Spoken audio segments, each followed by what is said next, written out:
On old gravestones, life began again. In Central Park, the forest hums softly, a living poem written in green.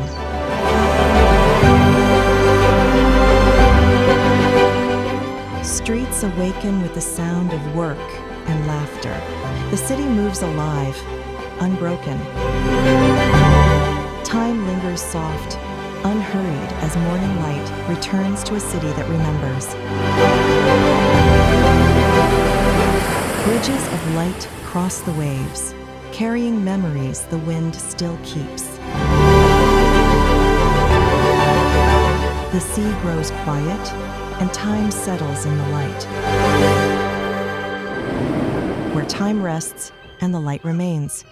This is so good.